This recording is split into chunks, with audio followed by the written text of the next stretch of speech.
Welcome to another class of botany. In the previous class, we have seen the criteria which was considered by Whittaker in proposing the 5 kingdom classification. So today we will study in detail about one of that kingdom, the first kingdom, that is Monera. We will study all the kingdoms: Monera, Protista, Plantae, Fungi, Animalia. All those 5 kingdoms we will study in detail, but to start with, we will start with the kingdom Monera. This kingdom Monera, it is this first we will see the general characteristics of this kingdom. Here the organisms which are included under this kingdom, the organisms which are included under the kingdom Monera, they are the oldest life forms. They are the oldest life forms. That is, they are existing from very even before we like according to the scientific theory, they are existing even before the before we were born, like human beings were born. So these are the oldest life forms, and they are unicellular.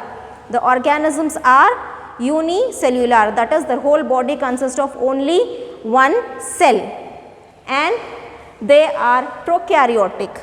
The organisms which are included under the kingdom Monera, they are all prokaryotic organisms.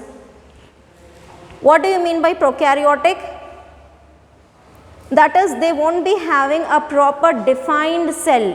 Properly defined organelles will not be present. Properly defined nucleus will not be present. Genetic material will be present, somewhere scattered, and no membrane bound organelles will be present. That is, no membrane bound organelles.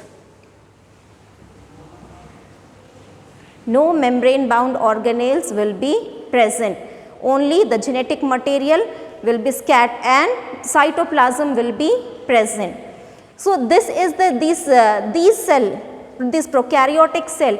It is the simplest cell, but it performs various complicated functions, like in multicellular organisms, digestion is there, respiration is there, excretion is there, different life processes are being carried out by multicellular organisms. Even though these prokaryotic organisms, they are only single cell, but still those single cell organisms are capable of performing all the life processes. How they will perform? Because in multicellular organisms there are many organelles, like mitochondria is there, it helps in respiration. The endoplasmic reticulum is there, it helps in the synthesis of proteins and lipids. So many organelles are there which will be helping the organisms to perform different functions. But here in this prokaryotic cell there are no such organelles, but they perform all the functions. How come? The cytoplasm of this prokaryotic cell, will consist of all the enzymes required for the various processes. So the cell appears to be very simple cell, but it can perform all the complicated processes which are carried out by multicellular organisms. How? Because of the presence of enzymes in the cytoplasms. All the enzymes which are responsible for that processes will be present in the cytoplasm itself. So this one, the Monera, the organisms which are included under Monera, they are the oldest life forms, and their body is consisting of only single cell, and that single cell is a prokaryotic cell without membrane bound organelles. Now coming to the nutrition, it shows, that is, the organisms which are included in the Monera, it shows both autotrophic nutrition as well as heterotrophic nutrition. It shows both autotrophic nutrition as well as heterotrophic nutrition. That is, some of the organisms are able to prepare their own food, and some of the organisms depend on others. Some can prepare their own food, those are autotrophic, and some cannot prepare their own food. Those will be having heterotrophic nutrition. In autotrophic nutrition, they prepare their own food by two types. Some of the organisms of this kingdom Monera, basically in kingdom Monera, bacteria are included, all types of bacteria. So, in kingdom Monera includes bacteria, all different types of bacteria. So, some bacteria shows autotrophic nutrition and some bacteria shows heterotrophic nutrition. So, in this autotrophic nutrition also some bacteria can produce their own food with the help of the sunlight. Some bacteria can produce their own food with the help of sunlight. So, such bacteria which prepares their own food with the help of sunlight and pigments. So, such bacteria are called as photoautotrophic bacteria. Photo is light. Photo is light. Auto is self-dependent, self-preparing. So, organisms which can prepare their own food with the help of the light. So, such bacteria are called as photoautotrophic, and the bacteria which produces their own food by taking the help of the chemicals. By taking the help of the chemicals, they can prepare their own food. So, such bacteria are called as chemoautotrophs. They take chemicals. They take the help of chemicals present in the environment to produce their own food. So, such types are called as chemoautotrophic. Both can prepare their own food, but using different sources. It takes sunlight as the source, and this will take chemicals as the source to produce their own food. Now, in heterotrophic nutrition, they show all the three nutrition: symbiotic nutrition as well as parasitic nutrition as well as saprophytic. In saprophytic, they depend on dead and decayed matter. They depend on dead and decayed matter. They feed on dead and decayed matter. They cannot prepare their own food. They need to take the food from somewhere else. So, from where they are taking? They are feeding on dead bodies of plants and animals. So, such organisms, such bacteria which feed on dead bodies of plants and animals. So, such bacteria are called as what? They exhibit saprophytic nutrition. They exhibit saprophytic nutrition. And some bacteria exhibit parasitic nutrition. That is, the bacteria will be living in the bodies of the host. Bodies of the host. This host in the sense in the bodies of which the bacteria will be living. Here host can be either plants, host can be either animals, or host can be either human beings. Host can be either of three, that is animals, plants or human beings. Bacteria can live inside the bodies of the living beings also, that is man also. They can live inside the bodies of animals also. They can live inside plants also. But when they live inside now, so they cause some disturbance. They feed, they take our food. They take our food, and that is food of living organisms, that is organisms in which they live, and they cause harm to them. They cause harm to them. So, such type of nutrition is called as what? Parasitic.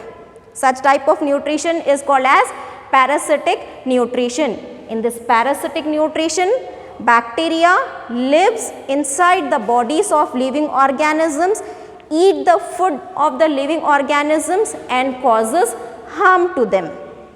They cannot prepare their own food. They are taking the food of other living organisms by living inside them. So, such bacteria shows parasitic nutrition. And the third is symbiotic. In this the bacteria and the organisms in which the bacteria lives, both are mutually benefited. If a bacteria is living inside the plant, if a bacteria is living inside the plant, so it will help the plant in some way or the other. and it will take something from the plants in return. So, both of them are mutually benefited. Here in this, mutually benefited. The organism in which the bacteria live and the bacteria, both of them will get something from each other.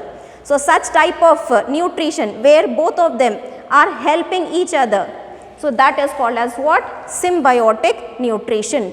So, some bacteria have autotrophic nutrition and some bacteria takes heterotrophic nutrition. Now coming to this, I already said you in this kingdom Monera, all bacteria are included. We can even say it as bacterial kingdom. Bacterial kingdom. So, kingdom Monera includes all types of bacteria. So, basically what we will be studying in this kingdom Monera, about whom we will be studying? We will be studying about different types of bacteria. Now, where does this bacteria lives? Bacteria lives everywhere. Bacteria can survive at any place. Okay. So, bacteria can be found in soil, they can also be found in air, they can also be found in water, in deep oceans also bacteria can be found, in hot springs. Very hot water will be there. In that hot water also bacteria can survive. In desert, that is very hot temperatures, at very hot temperatures, in polar regions, that is they are very cold. So, it can survive, bacteria can survive in extreme conditions, extreme environments, whether it may be hot springs or whether it may be deep ocean inside, very deep inside the ocean. It can be desert, it can be polar region, bacteria can survive at any place or at in any extreme environmental conditions. They can even found inside, deep inside that earth's crust also. They can be found in the bodies of the living organisms. They can be found in the bodies of living organisms. For example, the gut of cows, buffaloes, the gut, the digestive system of cows and buffaloes, even in the bodies of human beings also bacteria will be present. So, bacteria can survive anywhere, it can be found anywhere. Now, the next is the shapes. Based on the shape in which they are found, so they are of 4 types. Based on the shape in which bacteria are found, bacteria are classified under 4 different types. The first type of bacteria is called as coccus, that is it has spherical shape. If the bacteria is in spherical shape, then that type of bacteria is called as coccus. If the bacteria is in rod or oval or cylindrical shape, then such type of bacteria are called as bacillus. Spherical shape, coccus, rod shape or oval shape or cylindrical shape, so it is called as what? Bacillus. Such type of bacteria is called as bacillus. If it is comma shape, if this bacteria is in the shape of the comma, then it is called as Vibrio. That bacteria is called as Vibrio. And if the bacteria is in the spiral shape, coiled one, many turns, if it takes many turns, then it is called as what? Spirulum. So, based on the shape in which they are found, the bacteria are of 4 different types. The first type is coccus, where we find the bacteria in spherical shape. Second type is bacillus, where we find the bacteria in rod or cylindrical shape. Third is Vibrio, where we find the bacteria in comma shape. And the spirulum, the fourth one and the last one. So, consists, that is the shape is spiral, coil like. Now, these are the general characteristics which are seen, but individually, that is these are the general characters. Each and every bacteria might not have all these characteristics. Each and every, that is all the bacteria might not have all these characteristics. So, most of the characteristics are found in them, but still there is difference in different types of bacteria. Although bacteria consist of almost all that is many of the general characteristics, but still there are bacteria are also of different varieties. Bacteria are of different varieties based on the certain, that is few characters will be different. Almost characters will be similar, but the difference will be in few characters. Difference will be in few characters. So, based on the differences, the kingdom Monera is further divided. That is, the bacteria are studied under subdivisions. That is, first is Archibacteria, then we have Eubacteria,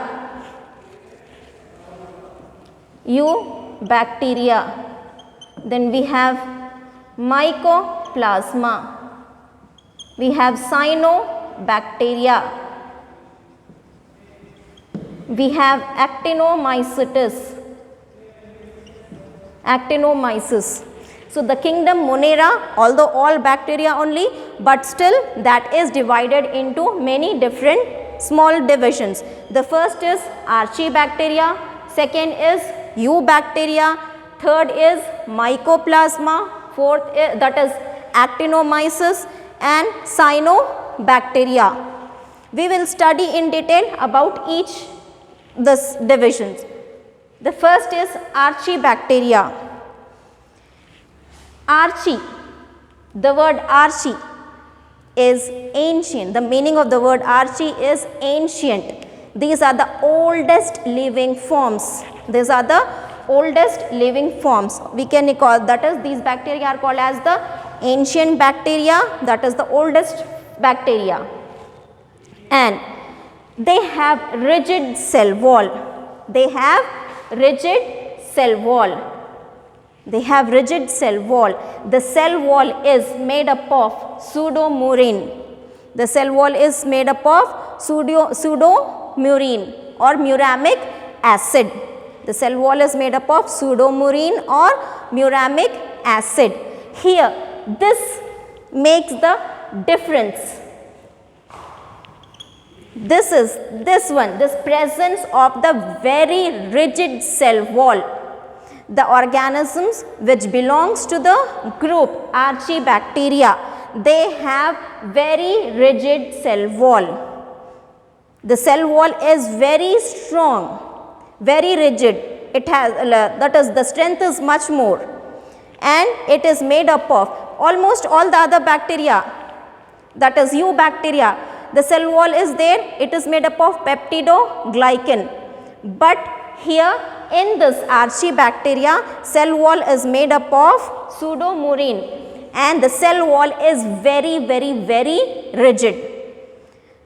Because of this, and the cell wall consists of branched lipid chains. The cell wall consists of branched lipid chains. It gives strength to the cell wall.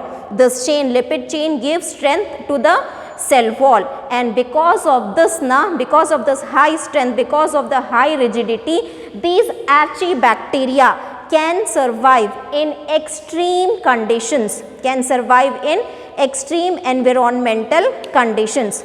This type of rigid cell wall is not found in all bacteria. Only few bacteria has this very tough, very strong rigid cell wall. So, such bacteria are included under the kingdom Archibacteria. Where they are found? Where we find those Archibacteria? Habitat, where they live.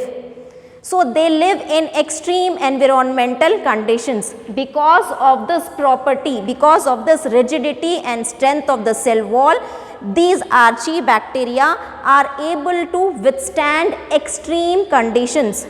Normally, if we just take another bacteria, normal bacteria or the Eubacteria, and put it in hot water, that bacteria cannot survive in hot temperature. Other organisms, take another organisms and put it in hot water spring, it won't be able to survive in those hot water, in that hot water. But these bacteria can be able to survive any extreme conditions because of the rigid cell wall. They can be present in areas where the salt concentration is very high, salinity is very high. They can be, this archibacteria can be present in the places where salinity is very high, that is salt concentration. Inside the soil, salt will be there, na? The salt concentration of that soil will be very high. In that high salt concentration, many organisms which lives inside in the soil, they will not be able to survive. But these bacteria can survive in those high salt content. Okay, they can also survive in very hot springs. They can also survive in very hot springs. The water will be very hot, the temperature will be very high. But even in those high temperatures also, the bacteria can survive. And they can even survive in the places where oxygen is deficient, where oxygen is very less, very scarce. That is such places, that is marshy areas, swampy areas. Marshy areas or swampy areas where oxygen is very less, very scarce or deficient, oxygen deficient places. In those places also these bacteria can survive. So, based on where they live, they are given different names. If the bacteria lives in very high salt content, then such type of archibacteria or such type of bacteria are called as halophiles. Such type of bacteria are called as halophiles. Halo is something related with salt. Phile mean loving. This word philes mean loving. That is the bacteria which loves to live, that is which likes to live in the places where salt content is very high. So, such bacteria are called as halophiles. Then the bacteria can even survive in high temperature, high acidic level. Those are called as thermoacidophiles. We can even say thermophiles also. Thermo is something related with the heat, and philes means heat loving. The bacteria which loves heat, and they are able to survive in very hot conditions. And if the that is bacteria lives in oxygen deficient areas,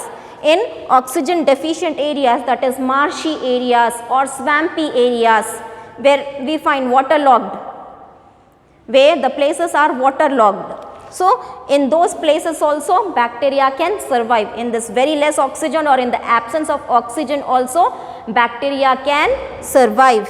So, such bacteria are called as methanogens. Such bacteria are called as methanogens. Why the name is given methanogen? Because these bacteria produce a gas called as methane. This bacteria produce a gas called as methane. So, from the methane the word is given as methanogens. So, they live in extreme, they are capable of living in extreme environment conditions, that is they can live in high salinity, they can live at high temperatures, they can even live in polar regions. Saccharophiles they are called as, saccharophiles, where they will be living in very cold environment. So, only this group of bacteria, archibacteria, can survive in extreme environmental conditions.